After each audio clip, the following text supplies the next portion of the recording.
Je dois parler d'ECMO, des corps, et puis je vais répondre à Jean-Michel, puisqu'il a dit « Oh, Jabert, toi là-bas, réponds ». Donc je vais essayer de lui dire quelque chose. D'abord, je voudrais féliciter Jacques pour son super topo avant. Et puis, en fait, Jean-Michel a à moitié tort, à moitié raison. C'est facile comme réponse. Le risque, si on dit qu'on ne met plus les malades sur le ventre, on va devenir un peu américanisé à la longue. Et je le dirai à la fin, les Américains, beaucoup de centres, hein, pour ne pas les citer, Miami ou autres, préfèrent mettre les malades en ECMO que de les mettre sur le ventre. Ceux qui ont été aux États-Unis, pour les Américains, c'est un peu à la Jean-Michel, c'est grave de mettre un malade sur le ventre, il ne faut pas, c'est dangereux, etc. Il n'y a aucun problème, on est tous d'accord. Sauf que de passer à pas sur le ventre à l'ECMO, je trouve que quand même c'est bof. Donc attention à ça. De l'autre côté, Jean-Michel a raison, oui, tous les malades probablement ne doivent pas être mis sur le ventre si on peut passer par d'autres moyens. D'ailleurs, on peut même les mettre bien assis, en les mettant bien assis, on peut obtenir quelque chose. Et puis il faut tester, et puis voilà quoi. Donc l'idée, c'est toujours de primum non nocere. Et ce que dit Jean-Michel, moi je le comprends, c'est un peu l'excès qu'on fait, quoi, d'en mettre trop à risque. C'est jamais anodin, mais bon, moi j'aime beaucoup le dé parce que c'est 0 centime, c'est gratuit, ça c'est moins cher qu'une ECMO déjà. Et puis on peut regarder, ça marche la première fois, on peut continuer, ça marche pas, on arrête. Les curares, oui, il a raison, mais c'est encore un truc d'américain, ça. Il commence à s'américaniser, quoi. Et donc, les curares, les Américains n'aiment pas ça parce que les allergies, les machins. Mais je pense que nous, on sait utiliser en France les curares. Alors, en single shot, ça pose pas de problème, un petit peu, mais la vraie question, c'est ce qu'il faut les laisser longtemps.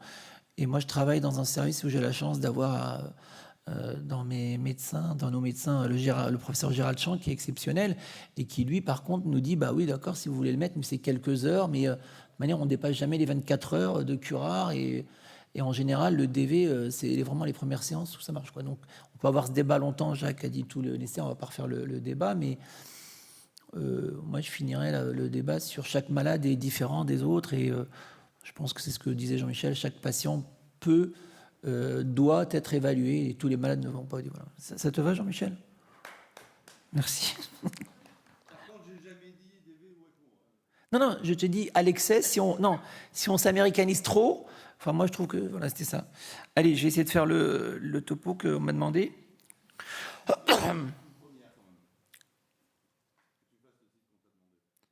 Je sais pas c'est quoi le titre, c'était quoi? Moi, j'ai pris ce titre-là, je sais pas. Vous n'êtes pas pressé dans l'Assemblée Vous n'avez pas un train à prendre après, là? C'est bon?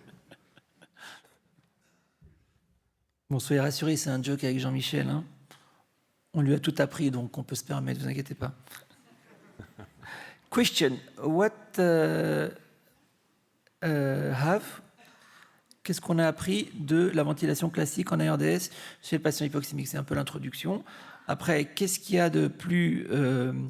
quels sont les paramètres que l'on peut corriger facilement, nous, en utilisant le respirateur ou en mettant les positions et tout, qui vont avoir un effet sur la mortalité. Il faut les connaître, puisque finalement, c'est sur cela qu'on peut jouer. Et puis à la fin, on verra finalement quelles sont les évidences cliniques. J'irai assez vite pour vous donner des évidences cliniques sur l'ECMO, les corps. Et malheureusement, on est obligé de parler de la conférence de consensus.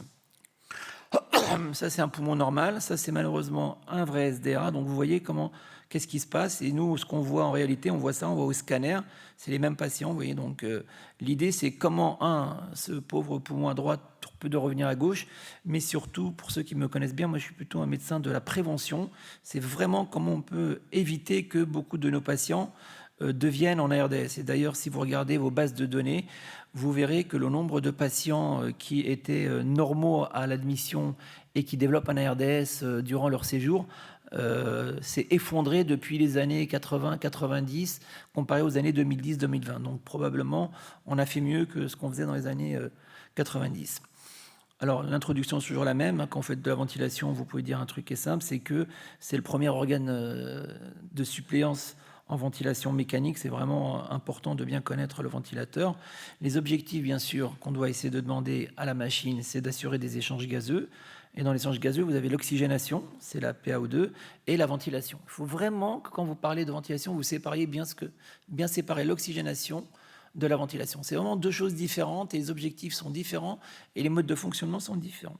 Et bien sûr, il faut faire tout cela en assurant, bien sûr, l'absence de hétérogénéité, donc primum non nocere. Premièrement, ne pas nuire. Si on part de choses très basiques, la ventilation minute, c'est le volume courant fois la fréquence respiratoire. Pour parler en physiologie, c'est la demande ventilatoire du patient. C'est ce qu'a besoin le patient, 10 litres, 15 litres, 20 litres. Et plus le patient a une demande augmentée, plus il faudra lui apporter un apport plus important. Donc jusqu'à présent, ce qu'on faisait quand le malade avait besoin de plus, eh ben on lui donnait plus de volume, plus de pression, et la naissance du Ventilatory Induced Lung Injury. Et ça, c'est vraiment des choses qui ont été maintenant bien démontrées.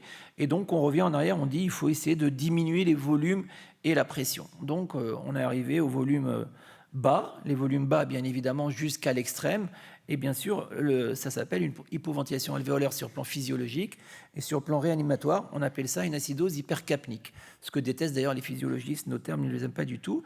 Et le prix à payer, bien évidemment, c'est l'accumulation de CO2, puisque finalement, au lieu d'avoir une ventilation à 15 litres minutes, vous allez avoir une ventilation à 10 litres minutes. Vous voyez, je parle de ventilation. Donc, on va épurer moins de CO2, et donc plus de CO2 va s'accumuler dans le sang. Et donc, on va avoir des PCO2 très élevés. Alors, si on va à l'extrême, on peut dire jusqu'à combien on va aller. Ça a été des débats, on ne sait pas. Mais il faut regarder bien sûr le pH. Globalement, pour que vous ayez un chiffre, tout le monde s'accorde à un pH inférieur à 7,25. Ça commence à pas être bon pour le cerveau. Donc, si vous faites de l'hypercapnie permissive, qui a été développée au cours de l'asthme en 1975, essayez de ne pas descendre en dessous des 7,30 de pH, si vous voulez. Et c'est comme ça qu'on a montré... moi, quand j'étais interne, toutes mes gardes, systématiquement, on drainait 1, 2, 3 pneumothorax, systématiquement, parce que les malades étaient ventilés entre 12 et 15 000 kilos. Aujourd'hui, un pneumothorax, c'est quasiment un événement dans un service quand on doit le drainer, quand il est lié à la ventilation. Alors, on s'est dit qu'on ne peut pas descendre trop les volumes, on ne peut pas monter trop les volumes. L'idée, c'est de se dire, est-ce qu'on peut avoir des supports externes qui vont aider le malade, c'est-à-dire sortir tout ce qui est CEC, circulation extracorporelle, comme de la dialyse, comme etc. Donc, ils vont drainer le sang à l'extérieur. Pardon. On fait passer ça par une membrane. Alors, il va y avoir différents types de membranes, et la membrane va essayer de suppléer ou de remplacer le poumon. Et une partie va essayer de faire de la ventilation, c'est-à-dire d'enlever le CO2, et on le capte. Et l'autre partie va essayer de mettre dans les globules rouges du sang. Et donc là, c'est l'oxygénation. Donc vous voyez les corps et l'ECMO, et puis ensuite, on peut faire les deux, ECMO et corps, donc en fait, qui enlèvent les deux. Et ensuite, on réinfuse du sang tout beau, tout propre, bien oxygéné, bien rouge et épuré de son CO2. Donc là, vous voyez les différentes machines. Alors, ce qui est nouveau avec l'écho 2R, quand il a été présenté pour les premières fois, on a appelé ça la dialyse pulmonaire.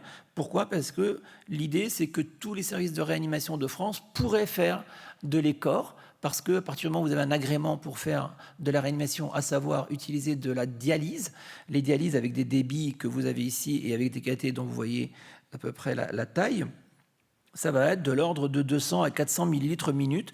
Donc on s'est dit que peut-être tout le monde peut faire ça, et ça peut être au départ une espèce d'ECMO light, une espèce d'ECMO Canada Dry, mais on va vite voir qu'on ne pourra pas obtenir les mêmes effets à des débits aussi bas, contrairement à ce qu'on pensait. Alors ça, c'est juste pour vous rappeler les débits pour les plus jeunes. Les premiers débits qu'on a, c'est quand on fait de la dialyse rénale, on est entre 200, 300, 400. Quand on fait du système d'épuration pour le support hépatique, tels que le Prometheus, le Mars, etc., on est dans les mêmes débits. Par contre, après, on va monter, quand on va arriver à de l'ECOR et de l'ECMO, là, on va monter plus les débits. Quand on est en veineux, on va rester à 1,5 litre maximum sur de l'ECOR. Et puis, quand on est en veineux, on va commencer à monter dans des débits dans l'écho à au minimum 50% du débit cardiaque. Et puis, quand on est en artério-veineux, là, on peut avoir quasiment le débit cardiaque qui peut monter jusqu'à plus de 6 litres. Voilà ce que je vous ai dit en résumé. Donc, on va tout de suite séparer les corps à gauche par les débits qui vont rarement dépasser les 1,5 litre. Globalement, on va parler des corps avec faible débit. On a pris le cut-off de 500 millilitres, et des corps à haut débit, c'est plus d'1 litre jusqu'à 1,5 litre qu'on peut faire avec des 13 French, voire des 15 French. Et puis l'ECMO véno-veineuse ou l'ECMO artério-veineuse, là on est à des débits minimum de 50% du débit cardiaque. C'est pour ça que quand vous en faites aussi, pensez des fois à mesurer le débit cardiaque du patient. Il ne faut pas se dire je tourne à 3 litres, ça va. Et donc, mais si le malade il a un débit à 2 litres ou 3 litres, il faut faire très attention à ça. Il faut qu'on ne soit pas très loin des 50-60% du débit cardiaque du malade.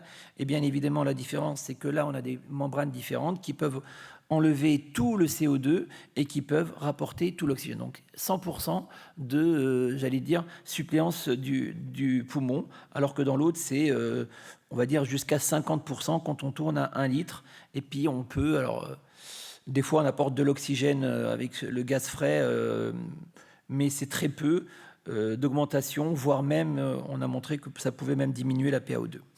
Donc il y a une revue qui est assez sympa, qui avait été faite par des spécialistes, et nous on en a refait une aussi ensemble avec Alain Combe et Arthur Slutsky, qui vous montrent les deux différences entre les corps, l'ECMO, et le veineux-veineux et l'artério-veineux. Donc en pratique, vous avez retenu que les corps épurent le CO2, en théorie, pardon, et que l'ECMO, en plus d'épurer le CO2, apporte l'oxygène.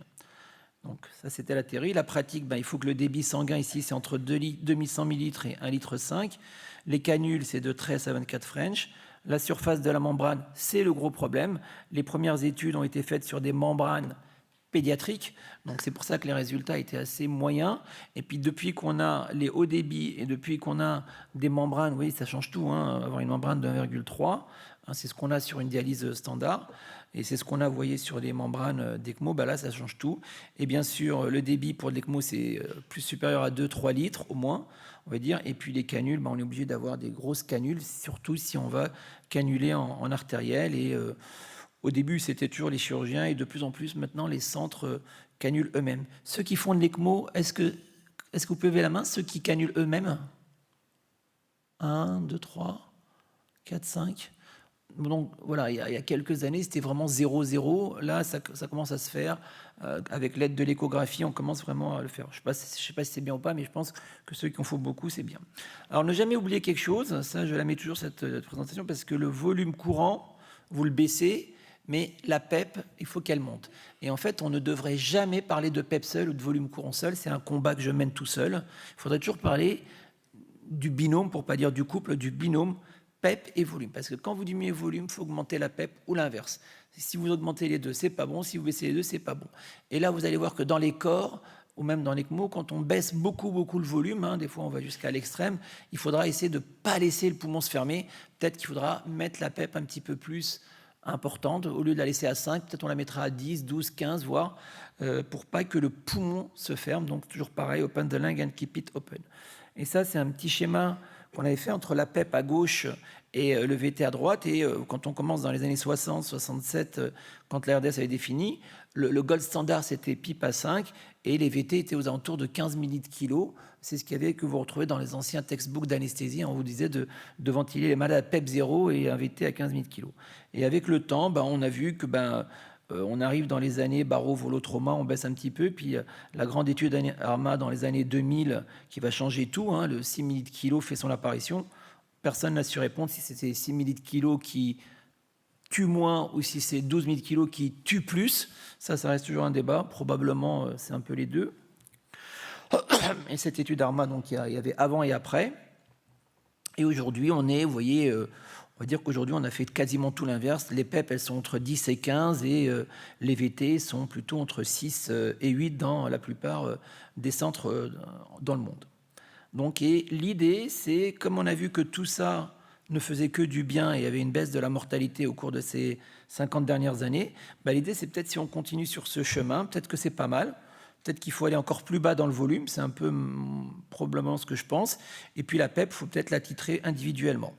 Alors, le concept, c'est cette étude qui avait été reprise de l'ARMA. C'est une post-hoc analyse de la mortalité en fonction de la pression de plateau, quel que soit le volume utilisé. Et vous voyez, la relation la plus simple qui existe, plus vous mettez de pression dans le thorax, plus votre pression intrathoracique est élevée, plus la pression alvéolaire est élevée. Mais comme on ne peut pas mesurer tout ça, on mesure quelque chose qui est statique, qui est la pression de plateau. Donc, de gauche à droite, la pression de plateau, plus vous l'augmentez. Vous voyez, là, on avait des malades dans cette étude qui avaient plus de 60, 65 de pression de plateau et leur mortalité était proche de 100%. Donc, l'idée, si vous lisez ce schéma de l'autre côté, de droite à gauche, et ben, plus vous descendez de pression et plus vous l'augmentez.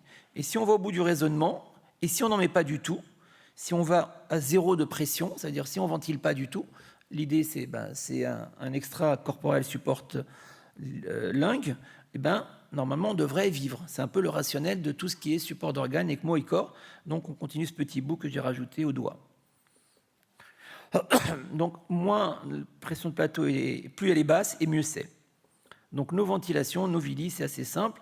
Ça c'était la pression de plateau, mais en fait ça fait un peu démodé, mais si vous voulez faire un petit peu moderne, comme avait fait Marcelo Amato dans son New England, il a repris toutes les études et il a refait exactement la même chose. Et puis au lieu de mettre la compliance avec laquelle on a grandi, c'est une formule de 3, il a juste pris la pression motrice, c'est tout pareil, hein, et il a remis au goût du jour, donc c'est revisité, mais rien de nouveau. Et il a refait exactement la même chose. Ici, vous voyez le risque relatif de mourir. Il prend la référence ici qui est aux alentours de 12, et puis 12-13. Dès que vous montez au-dessus de 12-13, vous avez quasiment une montée non plus exponentielle, mais linéaire. Et plus vous descendez votre pression de motrice, qui est la différence entre P plate et moins PEP, c'est ce qui va dans l'alvéole, et plus vous avez des chances de survivre. Donc c'est assez simple à comprendre, donc on va essayer de tout faire pour aller vers le bas. Alors là, je vais aller assez vite. En fait, l'étude LungSafe, c'est une étude qui sert pour avoir des bases de data. Aujourd'hui, il y a plus de 20 études ancillaires qui ont été réalisées à partir de cette base de données sur 50 pays dans le monde qui a été coordonnée par les IGM.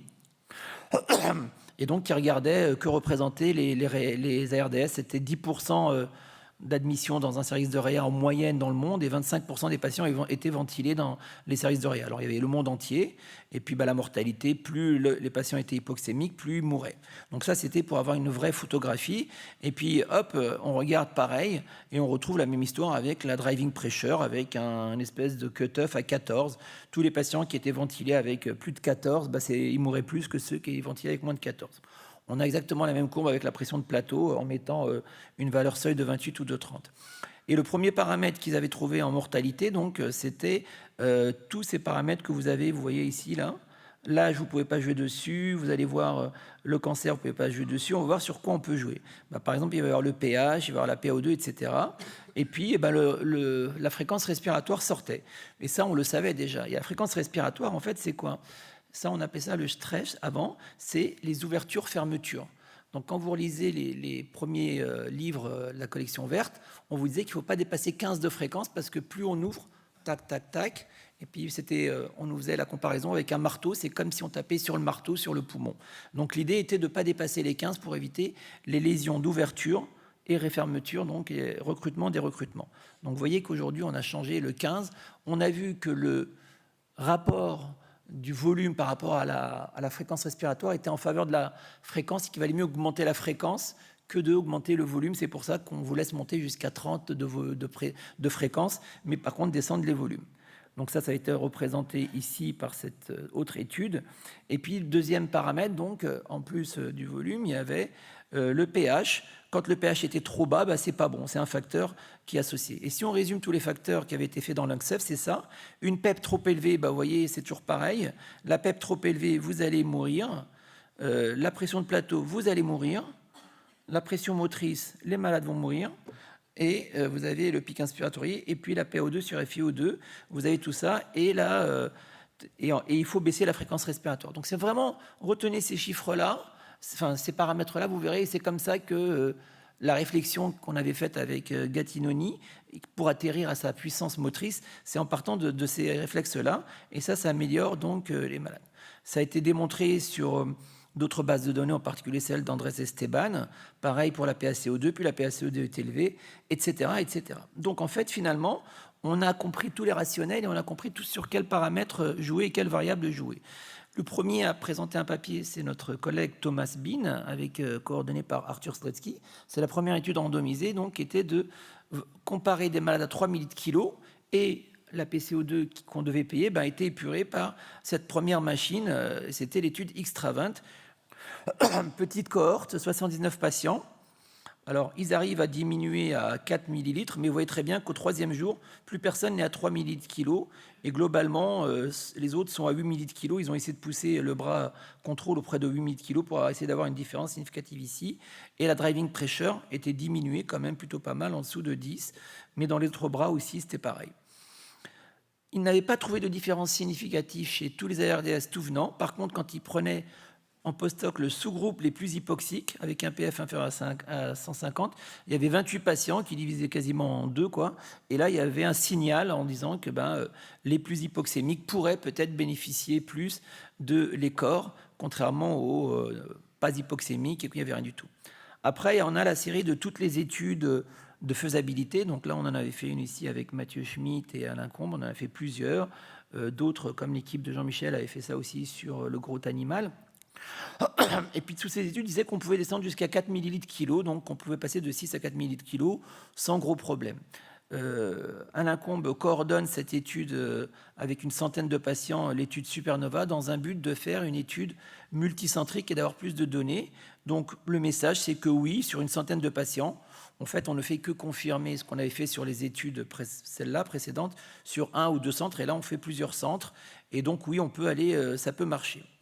Et puis l'écor, elle n'apparaissait pas dans les guidelines, dans celles de 2012-2017.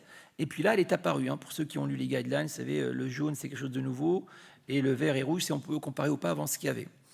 Alors, en fait, quand on a fait les guidelines, il n'y avait que cette étude-là en randomisée. Et puis, entre-temps, il y a eu celle-là. En plein milieu de nos guidelines sort l'étude anglaise, l'étude de UK, où là, malheureusement, c'est la grosse et belle étude. 400 patients sur 1200, et ils s'arrêtent à 400 patients. Ils ne vont pas jusqu'au bout parce que l'étude était futile. Mortalité à J90 à 40% dans les 2 bras. Alors pourquoi cette étude est négative? Parce qu'il y avait tout pour que ce soit positif, c'était la plus grande. Premièrement, vous regardez ici les volumes courants. En fait, c'était un objectif de moins de 3000 kg. Quasiment personne n'a eu les 3000 kg. Donc en fait, le bras traitement n'a pas eu le traitement finalement. Et ici, vous voyez, les VT sont quasiment pas très différents en gros. Donc en fait, c'est faux. Donc on n'a pas de VT à 3000 kg. Et puis quand on regarde le principe de diminuer ici ce qu'on appelle la pression motrice driving pressure, quand vous mettez le cutoff de 14, globalement, les malades sont exactement pareils. Et finalement, on a comparé 2 groupes quasi similaires. Et enfin, la dernière chose dans cette histoire, c'est qu'ils avaient utilisé les premières générations de machines qui étaient à des volumes, à des débits de 350 à 400 millilitres. Et on sait que maintenant, ces débits-là, si vous voulez que ça marche, il faut avoir une grosse membrane, alors qu'ils avaient cumulé petite membrane et petit débit. Donc si on veut refaire une bonne étude, et là c'est ce qu'on réfléchit, c'est de faire un gros débit. Moi, je pense qu'en dessous d'1 litre, ça ne marche pas. Il faut aller jusqu'à 1,5 litre de débit si on a mis les bons KT. Et puis, surtout, bien s'assurer qu'on descend le plus bas possible et qu'on laisse ouvert le poumon. Donc ça, c'est la PEP. Pour l'instant, les recommandations étaient contre, puisque c'était que 2 études, on va dire, négatives. Mais par contre, il était recommandé de les utiliser que dans le cadre de protocoles. Maintenant, quand on passe sur l'ECMO, on va finir les 3 dernières minutes sur l'ECMO. L'ECMO, c'est tout ce qui est assez simple à comprendre. C'est des larges canules, c'est un haut débit de membrane. On va arriver plus de 3 litres, voire 4-5 litres. Et puis, tout marche, c'est-à-dire on a l'oxygénateur et on a l'épurateur de CO2. Et pour vous dire les choses directement, ce n'est pas l'ECMO qui sauve les malades, c'est faire de l'ECMO dans un centre expert. Vraiment, c'est ça qui sauve. Ça veut dire, si vous voulez faire de l'ECMO, soit vous êtes sûr que votre projet, vous allez faire un nombre au moins de 20 par an. Si vous êtes en dessous de 20 par an, on n'acquiert pas l'expertise et l'expérience. Donc, c'est pour ça qu'il est préférable de l'envoyer quand c'est chaque fois est possible. Maintenant, tout le monde a on transporte l'ECMO facilement, donc il ne faut pas hésiter à le faire. Alors, Alain Combe a publié ce papier très très belle étude, l'étude Eolia. Donc c'est une très belle étude, on va dire franco-Benelux, quoi. Et alors cette étude est magnifique parce que en fait c'est la première étude négative positive. J'adore dire ça parce que c'est la vérité. Donc l'étude est négative sur le critère de jugement principal, à savoir la mortalité ici à J60.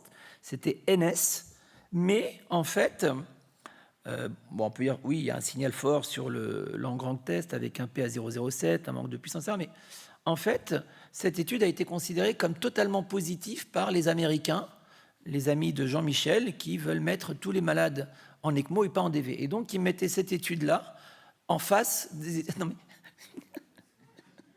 J'adore. Ils s'ennuyaient, ils faisaient ces textos, donc je l'adore. Et donc, ils ont regardé, en fait, après, ils regardaient, et ils ont fait une analyse qu'on appelle en crossover. Ils ont pris tous les patients qui ont été mis en rescue dans le bras ECMO. Et là, hop, ça sort de façon fantastique puisque le P devient inférieur à 0,01 et surtout la mortalité devient à 57% versus 35%. Donc ça aussi, pensez à le faire.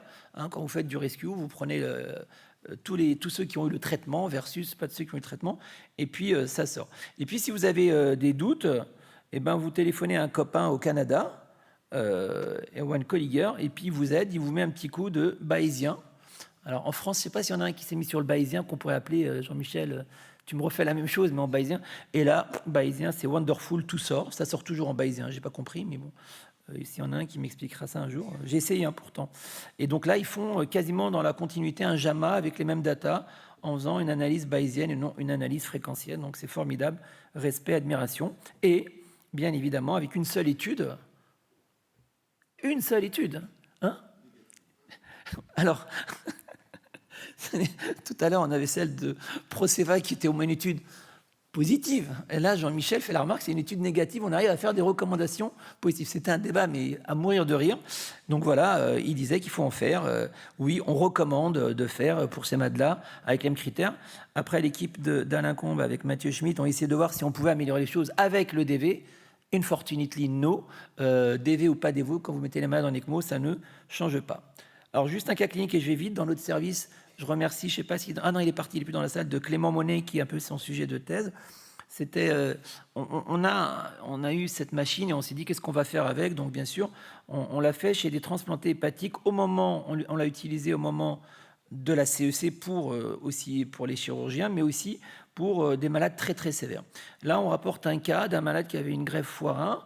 Donc, vous voyez, c'est vraiment... Là, il y a tout le monde derrière. On est 5, je crois, anesthésistes.